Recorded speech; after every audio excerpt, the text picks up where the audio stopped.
Every day throughout the world, people are experiencing unexplained phenomena, encountering bizarre entities, and fleeing from impossible creatures. From horned smoke entities waving from the ceiling, to pale, monstrous beings chasing hunters down wooded backroads. Join us on this episode of Belief Hole as we peer beyond the bookshelves and step off the beaten path to explore true tales of the secret things that slink and scurry in the dark.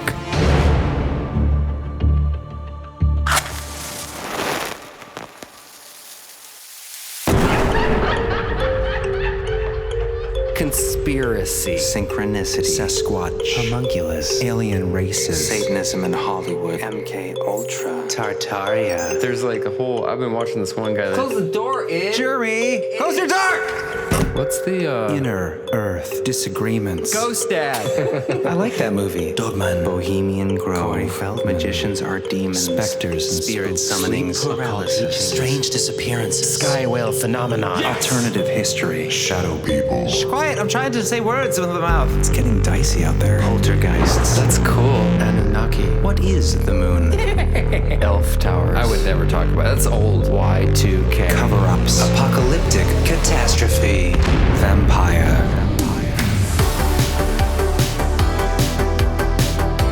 Well, hello. Welcome. Thank you. Hi, I'm Chris. I'm Jeremy. And I'm John. And we are the Brothers of the Belief Hole podcast. And we are here today with another Strange Listener Stories episode. Yes! From a new location. That's right, we're staying in a haunted Airbnb. Not true. Damn it. We were going to stay Half in a true. haunted... They were booked. So we're in a normal Airbnb that may be haunted. We'll find out tonight. I've been here. It wasn't. Well, that was one night out of the year. Still a cool place, though. Yeah, it's nice. We're going to have a good time today. House City, Cleveland, represent Ohio, by the lake. And what a way to start a day on vacay. It's not really vacation. And it's not vacation. I was just trying to rhyme. Great rhyme. To tell some true, strange stories. Strange Listener Stories 20. Yes. So I hope you're ready. I hope you're hungry. Okay. I'm hungry. John's hungry. A little Scooby snack, a little ghost treat. What do we have coming up today, Chris? I'll tell you what we got coming up, guys. We've got bones in the Crawlspace. Ugh. Chicken coop dogmen. Headless ghosts. Can never have enough of those. And humanoids hunting hunters. Now that one's complicated. And other stories as well. Humanoids hunting hunters. Yes. Oh, I read that one previously. It's What do you think of it, creepy. John? It's definitely, I mean, it's a little hard to believe just because it's so crazy, but it would be terrifying if it happened. I did reach out to him to see if I could get a double down on the accuracy of his tale. Almost doesn't even seem like a listener story. It's so just gnarly. What did he say? Did he respond to you? We'll get to What that. did he say? What, do you want us to spoil the story No, for but you? did he respond to you? No. Oh, okay. But to be fair, I only emailed him last night. We'll cut that part out. I'm sure we'll hear back. He's one of our Closest allies. closest allies in the war on paranormal conversation. What's his name? Howard Hawkins. Oh, Howard Hawkins. Yes. Okay. Yeah, he's a reputable source. No, it's a fascinating account. We can break it down, see what we think about it. Certainly there are some very real stories here. Yeah, I'm excited. We do have some very interesting stories today from real people Yes. with real accounts. And that's what matters here in the hole. That's right. No creepypasta for dinner here. Sure. Well, should we dive right in, guys? Let's Or dive do you have in. any announcements before we get going? Hit that like and subscribe. Yes. Leave a comment too. If you really want to help the show grow, like the comments really do help the algorithm. So even just like a good job, guys, would be awesome. We prefer positive comments, but Yes. And also reviews. We have seen some reviews come in recently that were really encouraging, really helpful. So iTunes, Spotify, wherever you guys are, leave a review. It really helps us grow. Help spread the whole. Well, let's begin this episode with an incredible tale from our listener B. This took place in 1889. I'm sorry, 1988. He's very 89. old. Long-time listener. Long-time listener. 1988 to 89 in a small village in Mexico. And I call this, It Waved from the Ceiling. Ooh, creepy. My encounter happened when I was 4 or 5 years old. My brother and I lived with my grandparents at the time. My bedroom had a door to the outside overlooking a cement patio that was used to dry coffee beans after harvest. I remember waking up in the middle of the night to look outside because I could sense something was out there. I know it sounds strange, but I felt like I was in my astral body initially. I saw a mass of dark smoke gathered on the patio, kind of swirling in on itself. I guess it sensed me looking, and then it kind of turned or swirled towards me. Since the door was closed, it crawled up and came through a gap between the wall and ceiling. Now back in my real body, I'm laying on my bed, looking up at the smoke as it gathers on the ceiling and forms into a human body shape. I do not see a full body though, as its right side blends onto the edge of the wall. The contrast between its darkness and the bright moonlight coming into the room helps me to distinguish horns on its head. Strangest of all, it decides to wave at me with its left arm as it looks down on me. I say looks down, but I cannot see any facial features. I don't remember much after this. I guess I fell back asleep. And I think maybe I told my grandma in the morning, but it was dismissed as a bad dream. I don't know if it matters, but she was a midwife and used this room for deliveries and consultations. Also, she is very religious and had an altar set up in the same room. If you all know about Day of the Dead in Mexico, altars are set up to remember and invite loved ones that have passed. This is not my only paranormal experience, but it's the one that stayed with me all these years. I've included a quick sketch for reference. Anyways, thank you guys for providing an outlet for people to share these experiences. I've recently discovered your podcast, and it's all I can listen to during my 5 a.m. runs. B. Wow, B. Thank you for that story. 5 a.m. runs. Crazy. Creepy time if the sun's not up to be listening to paranormal stories. Yeah, super, super creepy story. First of all, I've had an encounter with something similar. Oh, we remember the smoke monster that gave you superpowers. The smoke monster, no, I thought it may have given me superpowers. It didn't. I quickly learned that didn't happen. Newsflash. But I did integrate with something. I had a moment. You what with it? Integrated. His smoky fingers, or its smoky fingers, connected with mine, wrapped around my hand, illuminated my palms like a magical palm reader. It glowed at night. We talked about this. I told the story. That's why you need to get more sleep. It was up many nights in a row, but this was this smoky form that appeared in my room. Anyways, it reminded me of that, but it never formed humanoid. I think that would have been much more disturbing. It's certainly not horns. I think you remember that. Horned humanoid on the ceiling waving at me. That's the creepiest part to me. It's like, it's acknowledging. Yeah, I see you. Hello. Yeah, creepy. But I think this is key. When B said, I don't know if it matters, but the room that B was staying in was a place that the grandmother used for deliveries of babies. Was she a midwife? A midwife. So that to me is kind of interesting because you have this entity coming in. Is this something that's there usually? Because of the energy of young children being born in that room. Is it an entity that wants to go into the vessel of the baby? Is it an entity that just wants to be around the energy of you? I mean, if it is something supernatural. Either it's observing the birth process or it's like, maybe I could slip in here. Maybe I could be a hitchhiker on one of these little ones. I just thought it was kind of interesting. Definitely a lot of energy at a birth. Yeah. Could be a beacon on the other side, if you will. Oh, that's interesting. I'm sure it is. You're literally transitioning. Yeah. Well, they say, we had that episode on the expansion called Paranormal Pregnancy. Oh, yeah. That's It's about women who are having children and in the state of pregnancy where their bellies are full of a baby. And there's this weird pattern where they start to experience more paranormal phenomena. Yeah. There's something that the pre-birth situation seems to attract. Something is coming, you're passing the gateway, the threshold, if you will, into this world, the archway. John made a good point in the episode where he talked about, if you think about it, that baby is the bridge to the other side. So when you have the baby inside of you, then you are kind of connected to that other realm. Oh, that's true. The other side of the curtain. Yeah. So definitely interesting. Interesting story. The horns are interesting. Yeah, I mean, you could go down a whole rabbit hole with that topic. So thank you so much, B, for that story. It's opened up a can of worms that we are screwing the lid right back on and moving on to the next tale. Yes. I was going to talk about the horns, but we don't. Oh, no. Please. What's your thoughts on the horns?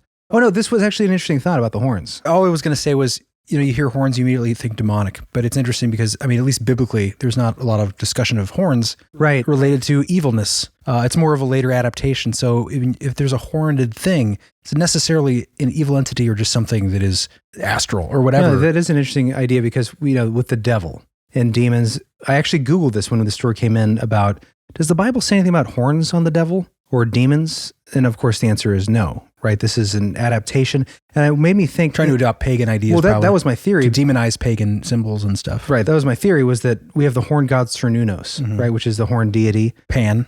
It may have been the idea of the other, the non, and who knows? This gets all into religion. It gets very choppy and people have their opinions, but People get upset. when Christianity came along and there was a move to acculturate paganism and also deem it as the other, then you could make the devil look like pagan gods. So that would make sense. That might be where the horn comes from. So maybe this thing wasn't necessarily evil, but it does sound creepy. And of course, on the other side of that, you always have the possibility that if there is something that maybe wants to represent evil in today's society. So either way, you can't be too sure, so you can't be too safe. So just avoid things with horns. What do you guys think? Leave a message in the comments below. Comment. All right. With that, we will move on to our next tale because we've got a lot of guys to get through today. This next story is the one we referenced at the beginning of the episode. This one comes to us from Howard Hawkins, and this happened in 2018 in Washington State, and it's called Hunters Become the Hunted. It was 2013 during late elk season. My hunting party and I were leaving the area known as Goat Marsh near Mount St. Helens. It was just after dusk as we descended the mountain towards the main road. I suddenly had the feeling that we were being watched. I felt an urge to turn around and look, but I didn't see anything. I looked in all directions, still nothing, but as we turned onto the main road, going through the town of Cougar, I turned my head to the back of the truck, and in the light below the street lamp, I could see something chasing us. I was in shock. I couldn't move. Fear had taken over. I tried to speak, to tell my buddy to look behind us, but I couldn't. What I saw still stirs in my head every time I drive up that mountain, and thank God I have not seen it since. All I could describe it as was a tall, naked, white-skinned, human-looking entity, probably 7 feet tall, with arms that stretched down to its knees, sprinting probably 40 feet behind the truck. From what I could tell, it did not have a face, just a smooth bald head. Every time it would run in the light, it would seem to disappear and then reappear, just as it would pass the light. As we sped up, it seemed not to be able to keep up, and within a quarter mile, I could not see it anymore. I asked my buddy if he had seen what I saw, and he said, "Why do you think I was driving so fast?" He said that it was keeping up with us up to 40 miles an hour. We've done some research, but have not found anything relating to this. We still discuss the topic every once in a while. Thank you for taking the time to read this. Thank you, Howard. Thank you, Howard. Definitely a wild story. Yeah. Where did this take place? Did he say? Yeah, this took place in a place called Goat Marsh, or near that, near Mount St. Helens. It's interesting. I looked this place up. This is right near Ape Canyon. Ape Canyon? Yes, which was the site of a very violent encounter in 1924. I think we covered this. One of the most famous attacks of what you might call Bigfoot creatures took place in this area in the 20s. And, this is right by Mount St. Helens, so all kinds of weirdness. Yeah. This does not sound like a Bigfoot. Well, obviously not. But it is near a volcano, which is a gateway to other realms. Everybody knows that's a fact. Anything could have come out. I had never heard of that. Yeah. They proved it. It was on CNN last week. Sanjay Gupta. Breaking news. Neil deGrasse Tyson has a whole episode on volcano gateways, dimensional gateways. Yeah. No, but I mean, obviously we've talked about this many times. Whatever it is, there's something about volcanoes that you have a lot of strange phenomena around them, whether it's UFOs. I mean, think about when we got the term flying saucer from Kenneth Arnold. Where did he see those skipping across the water? He said it reminded him of that. It was right after he saw these things coming from around Mount St. Helens. No, I think it was Mount Rainier. Or Mount Rainier, rather. Yeah. So not a volcano. Same state. Is Mount St. Helens a volcano? Yes, because it's a dormant. It's definitely a volcano. Yeah. That blew. Yes, it blew up. And remember, wiped out all the Sasquatchies? But yeah, we talked about that too. They can just transdimensionalize. Is that a verb? Because I love that verb. Dude, that guy totally just transdimensionalized. When someone's like embarrassed and they just disappear real quick. Guys are on vacation, so we've had a couple beverages. We're going to have fun. That is true. Unnecessary. Full disclosure, I hear stories like that and I think, it's hard. There's so much out there now and there's so much fictional content and I don't know what's real and what's not. But there are stories that I truly do believe that I've heard, especially when it comes to, like, for instance, the skinwalker phenomena near reservations. Right. And there's too many stories with patterns of keeping up with vehicles, right? Now, I'm not saying necessarily I'd like to talk to Howard more, get more of the facts, more a feel for his story and authentication, but there are attributes to the story that normally I would consider not believable, that I've heard too many times in patterns, that I do think that there is something happening out there. Yeah. We talked about this before when we've covered, quote, crawler stories. And anytime there's a new phenomena or a new sort of cryptid, my skepticism radar goes up, because it's like, okay, well, here's a new thing. Well, especially trendy, you know? Say one thing happens, and I have a great story that we're going to do sometime, an account, actually a recording of a trucker in Australia, this terrifying story, John. I'm just going to say dismembered legs and monster, just for future reference.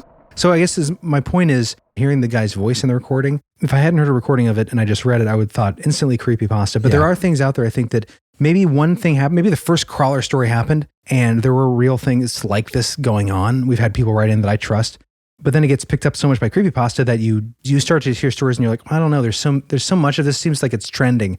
Either a lot more crawlers are coming out of caves and running around. Could be. Or people are writing more stories about it. And so it makes you believe less, but doesn't mean it's not happening somewhere in some places. That's all I'm saying.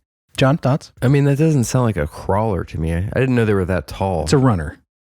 It said 7 feet tall. There's tall crawlers. They're just on the ground. I think what sounded crawlery to me, when they stand, they're tall. was that it was bald with pale skin, Yeah, no, I arms get that down to part. the ground or But whatever. I don't You're think right. This was a runner.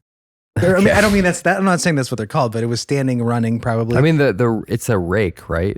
There you go. That's the same thing as a crawler to me. It's just vertical. Oh yeah, right. I know, but that's what they call them, like the rake creature. Yeah. But to me, those are like tiny little skinny, like crawling things. The rakes, Yeah. They're tall though. They're just gangly. They're scrawny, but They're not 7 feet tall. I mean, how do we know? Are they real? let me Google tallest rake. From the descriptions that I've heard, they're definitely not 7 feet tall. They're more like little golem creatures. Well, I think they're awkwardly long and crawling, so they could be This tall. thing seems more like a beast creature. Yeah. But it's thin and pale, and it doesn't sound like there's hair. I didn't see thin either. Oh, I'm just envisioning this in my brain. I don't think I saw thin. You got crawler bias, So my bro. mind brain is wrong. Anyway, I have a crawler we don't have to bias. spend too much more time on this story. Okay. As the people in the comments will say, we don't want to hear your opinion. Just move to the next story. Thank you, Hank Hill. God damn it, Bobby. The last thing I'm going to say about it is just that who knows if there are these crawler things that have become a phenomenon lately. Who knows? There could be some webbing of universes, dimensional gateways, and we just happen to line up recently in 2020 where there's a crawler universe where there's some. I mean, who knows? No one knows, but it is interesting. It makes for a good tale. So, Howard, let us know. Did this happen to you for real? Thank you, Howard. All right, let's move on to our next tale. This tale comes from South Africa, or at least that's when this occurred. This comes from Chanelle, and this happened in 2008 and 2010, and this is called Dark Corners and Death Angels. I grew up in a village on a farm in Warburton, South Africa, in the middle of nowhere. You know, the kind of place with a board saying, "Welcome," and on the back, "Thanks for visiting." The strangeness started when I would see shadows from the corner of my eyes and heard my name being called. I would reply to my mom in Afrikaans, "Yama," meaning, "Yes, Mom." I would then go on to ask her what she wants, with her replying, "I didn't call you." Later, I just got so used to ignoring it that sometimes my mom did call me and I would just not respond. Then, other things started happening. I had a pit bull, and one day I was in the bathroom rolling an empty roll of toilet paper to her for fun. The roll stopped in front of her, dead still, and then turned around. Needless to say, she booked it out of there and went and sat with my parents with her tail between her legs. What a dog. In my room, there was a corner that would always stay dark. Didn't matter how much sunshine my room would get, or that my bedside lamp on that side of the bed would shine. Sometimes the same lamp would flicker, go off, and then come on again. My hi-fi would also just go on and off by itself. One evening, during a weekend, the power went off, and we took an old paraffin lamp to my room to just hang out. The glass part, or the top part of the lamp, just suddenly fell and broke just outside the threshold of my room. We cleaned it up and took what was left of the lamp and placed it on my dresser. Suddenly, The flame of the lamp burned about 10 centimeters above the lamp and split in two. During this time, we saw a shadow just in front of my bedroom curtains with red glowing eyes. We all got the hell out of the room. Except one of my friends couldn't get out. He was literally held back by the collar of his shirt. And while all this was happening, my horses in the backyard went crazy, kicking off their stall doors. Then, one night I was laying on my bed with my cat. Suddenly she hissed and ran out of my room. And I looked up at my dream catcher hanging over my bed, noticing the thread was in the shape of a pentagram. At that very moment, my mom started yelling from her room next to mine. My dad had to rush her to the hospital 70 kilometers away. When I asked her what happened, she said she literally saw the angel of death with widespread black wings, and he just touched her door and opened it. And she couldn't breathe. Keep in mind that our family members also used to fight a lot when we lived in this house. When we moved, the strange occurrences and the fighting stopped. Thanks again for a great podcast and creating a safe platform for us to share our stories. Wow, what a story. Crazy. Extremely creepy. Terrifying. Yeah. So you see an angel of death, essentially, with black wings stretched out, touch your door handle, and then you can't breathe any longer. Yeah, and that's just one aspect of the story. That's it seems like it was an ongoing situation in South Africa, in this place. Well, that's her mother, right, that experienced that? Yeah. Yeah, I mean, there's plenty of red flags if you're in a place that may be haunted or have some sort of phenomenon going on. It sounds like a sort of hotspot there. Yeah, it sounds like it. And it makes sense, too, with the last line that she wrote, basically saying that, everyone in her family would fight a lot while they lived in this house. They moved out and everyone stopped fighting. So was it the chicken or the egg? Were they fighting a lot there, feeding something that was like attracting things like the beacon idea?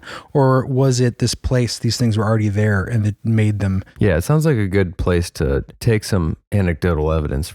Also, the bedroom, I feel like I've experienced this before. There's a corner of the room that just does not get illuminated. Yeah, like no matter what you do. Mm-hmm. I know that feeling. Just dark. That's like me in every room. Lights! Chris cannot get enough light. I get depressed. Chris is very light sensitive. He's very light sensitive. He's got SAD all year. I'm the anti-vampire. Called sad all year syndrome. Yeah, seasonal affective disorder. S-Y, sad all year. Says. He's got sad all year syndrome. Yes. I'm getting better at Well, thank you so much for that story, Chanelle. Yes, thank you. Thank you for sharing. Great stories so far. Yeah. Definitely some thought-provoking experiences.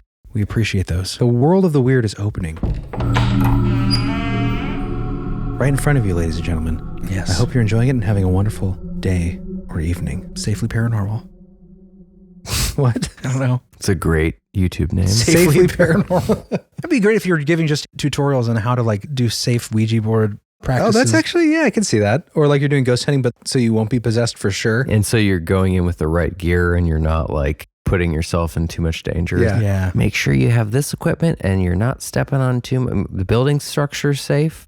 Oh, it's just specifically for the physical structure. Right. You want to wear these shoes. If this part of the building looks like this, there could be a bee's nest under there, maybe rats. Asbestoses. I was thinking more Safely like paranormal. Safe for demonic purposes. Like you don't want to be one of those come at me ghost guys, just throwing it all out there to get Come at me, ghost. Come on, Mr. Boots. You were the guy everybody's saying not to mess with. We heard that you don't like big shiny lights shining in your face. Are you over there? You don't like lights being shined in your face, do you? Are you over here? How's that feel? Yeah. Anyway, thank you for sharing that story. Yeah. Now, of course, without further ado, we need to hear the Chicken Coop Fear Eater, a Dogman story. Oh, yes, please. This comes to us from Hunter Snell, whose name I like even more than the title of the story. It's a good name, Hunter Snell. Got a lot of hunts going on in this episode. We do. This Dogman chase? Yes. Play it up.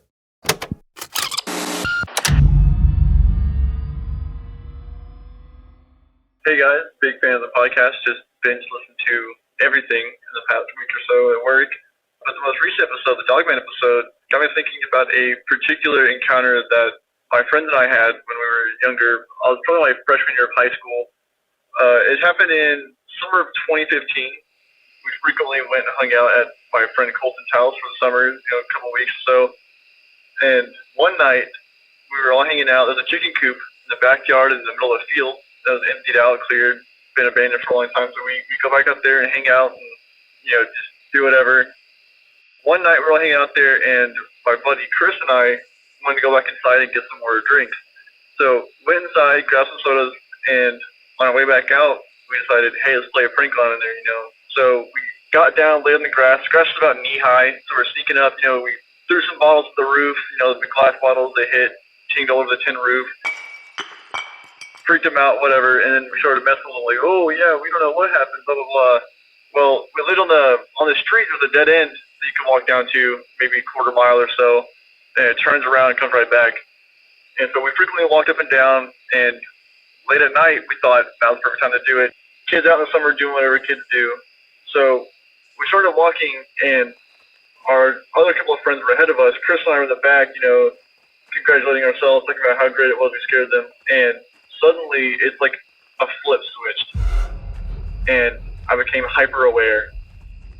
I could feel something watching me. It felt like I was absolutely the prey, and there was something around us watching us. And I looked over at Chris, and I could tell that he was feeling the same way. He looked very uneasy. His eyes were wide. He was looking around the same as I was.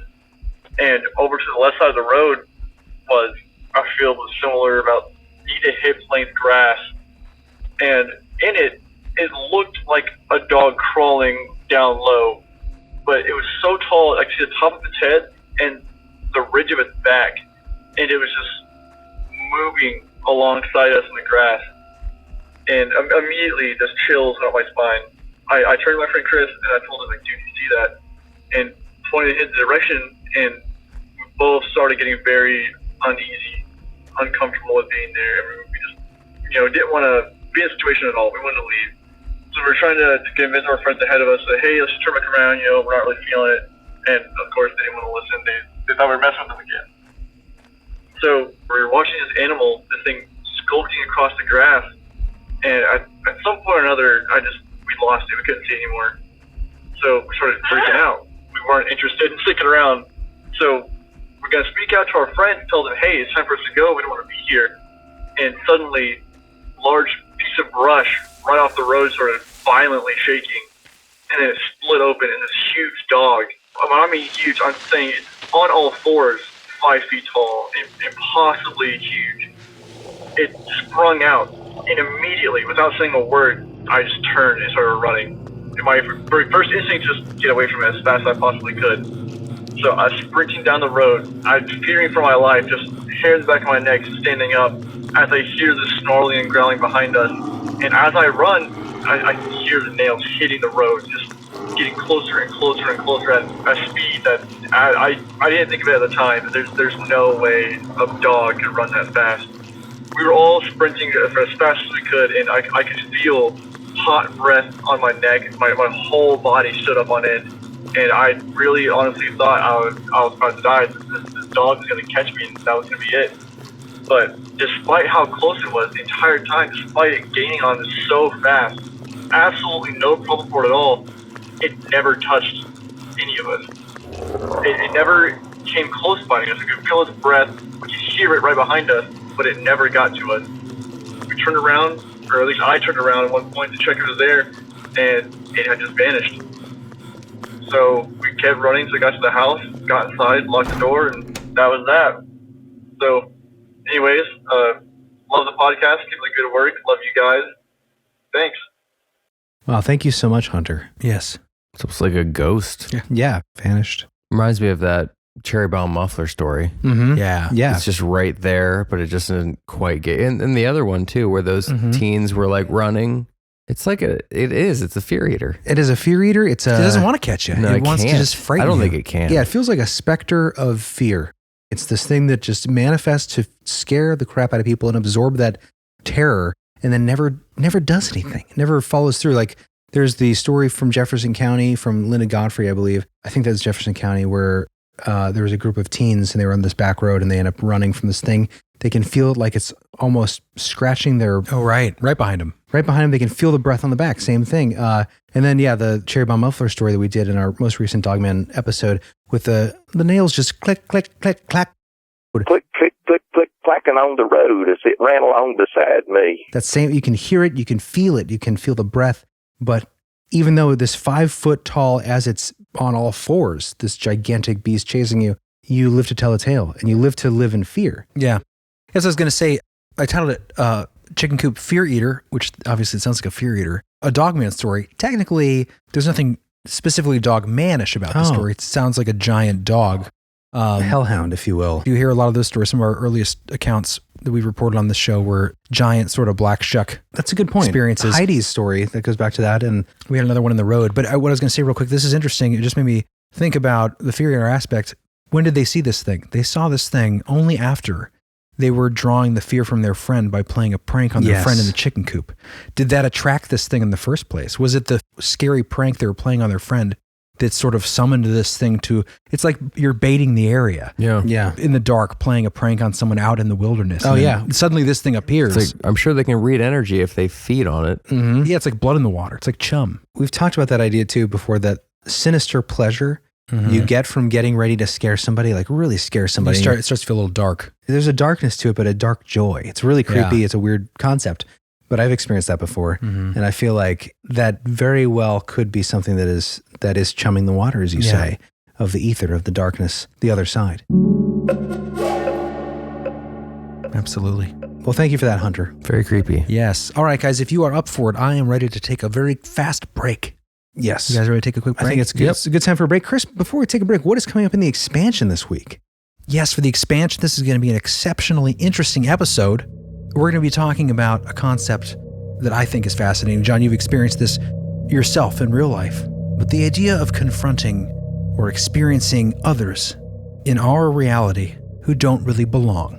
We're going to be diving into some excellent work from Preston Dennett in his series of books called Not From Here, where you have an experience with someone and there are strange clues about these people that just don't add up.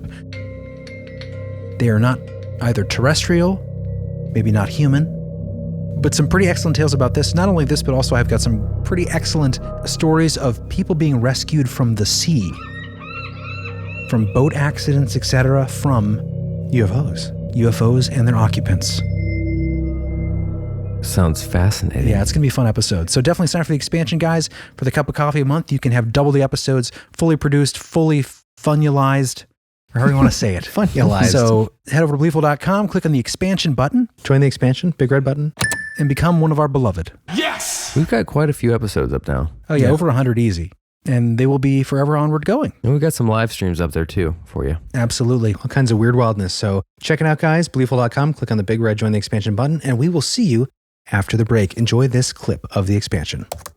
Access granted. One day, while monitoring dozens of video screens, one of them showed something incredible. This particular camera was hidden in the ceiling of the casino and looked down on the table from about a 45-degree angle above. The video showed that there was a group of 6 or 7 normal-looking people playing cards around one of the tables. However, among this group of people were 2 strange-looking people. They were about 5 feet tall, with slightly larger than normal bald heads and dark eyes, and a very small nose and mouth. They were wearing strange white tunics or robes. They appeared to be observing the game as it was being played. The security officer could hardly believe what he was seeing. Although the figures were humanoid, they were clearly not human. Even stranger, however, was that nobody in the casino seemed to notice them. Often there were some wild characters who came into casinos dressed in strange costumes, but they always attracted attention. These figures were attracting no attention at all. And yet, if they were in costumes, it was the best the security officer had ever seen. By this time, all the personnel in the video room were gathered around the video monitor.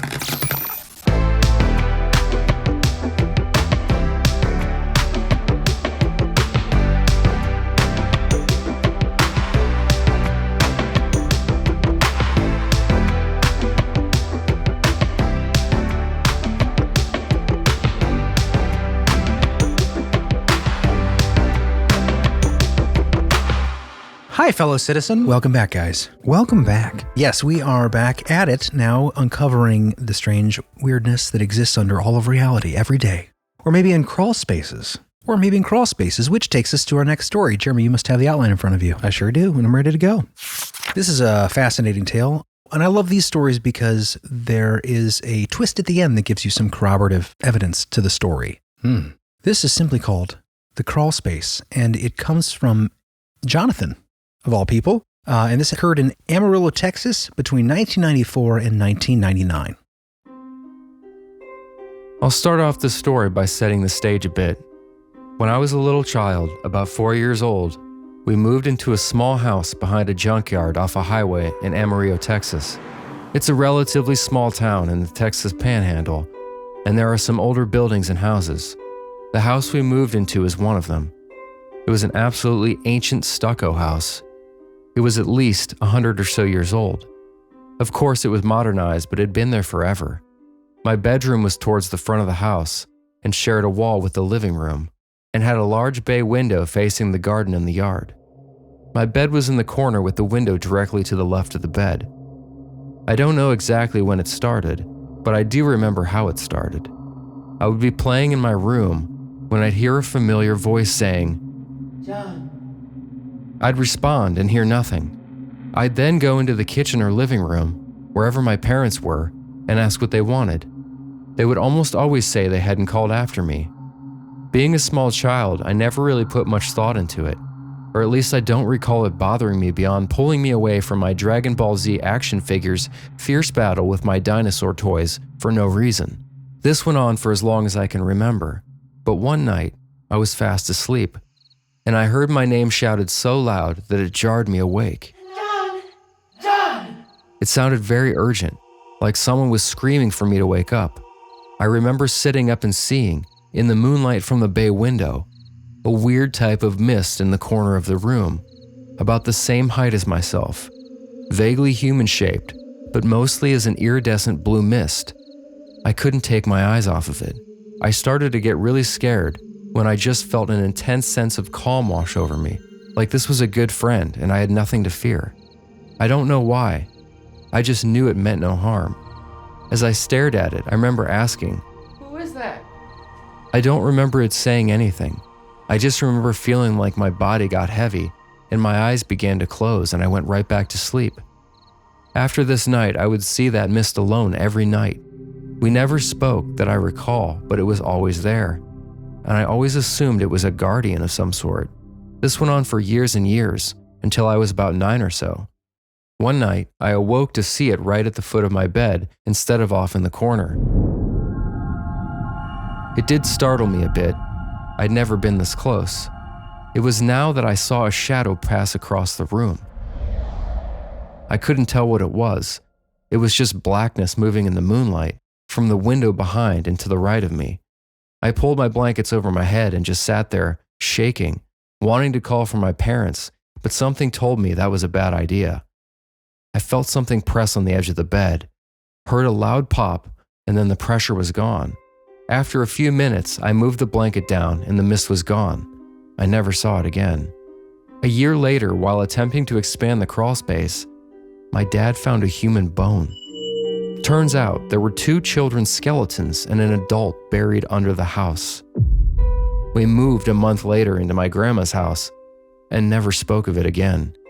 I still don't know what that was, but about once a year I have a sleep paralysis demon come around, and I wonder if the mist was there to save me from experiencing that trauma as a child. Thanks for your time. Much love, guys. Thanks, Jonathon. Fascinating. Great name. Great story. What an atmosphere. A small house behind a junkyard off the highway in Amarillo, Texas. Just what an ambiance for a haunting. Well, especially when you have bones in the crawl space. For sure, yeah. Definitely bone related. Let's say 2 children and an adult? Yeah. Wonder if they ever found out who they belonged to. I know. I wonder what the story is behind that. We'll have to see if he ever found out, if there was ever an investigation done. I will say, and I know you guys are probably sick of hearing this, but the smug monster experience I had, it was just a mist. It would sound a lot like what he experienced. It was just a kind energy of this thing that interacted with me in my apartment in Akron. You think there were bones there?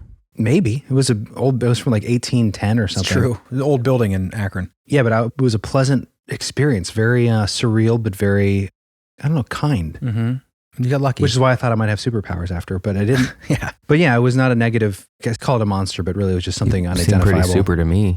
Thanks, Aw, John. that's sweet. But I've always been super. Two quick things about the story I just wanted to highlight.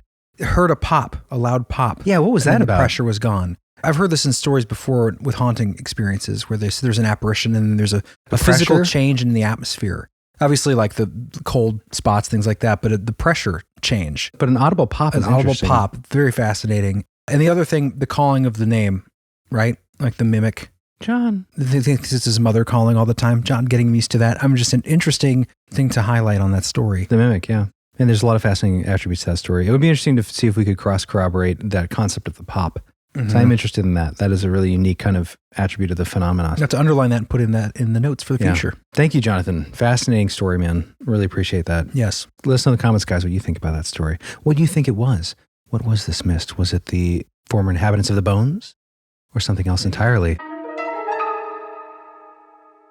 All right, moving on to the final couple accounts here of our episode today. And these are some of my favorite sorts of accounts because they are from the mouths of babes. And from the mouths of nudists. Yes, from a resident nudist here. That's at the right. Belief Hole, Justin Stastad. Feel the wind on your skin, Justin, with this next Yes, story. this is fascinating. And this I call The Children and the Visitors. Hi, guys. Here are two stories my sister recently told me about her two youngest granddaughters that are a little too weird to explain. My sister has a daughter that is married and has 3 children, a son who is 8, a daughter who is 6, and their youngest daughter is 3. Last August, the 3-year-old was talking to my sister and asked her where my sister's grandfathers are. My sister told her that they both had passed away. Without skipping a beat, her granddaughter asked, Was one of them Bill? My sister was shocked because one of them was William, who went by Bill, and he had passed away in 1972 when we were just kids, and we don't have any pictures of him or even talk about him because it's been such a long time. We have no idea how she knew his name was Bill. The second story took place 3 years ago when my sister's 6-year-old granddaughter was 3 years old, same age as the one in the first story. My sister was babysitting her granddaughter at my sister's house one evening. They were in the living room when the granddaughter started going to the kitchen to get something.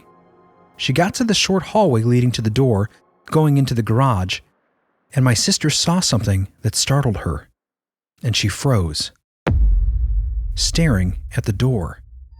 She just stood there, looking at the door. My sister asked her what was wrong.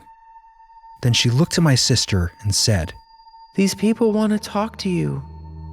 My sister asked, What people? She said, The people by the door. My sister got up and looked and said, Who?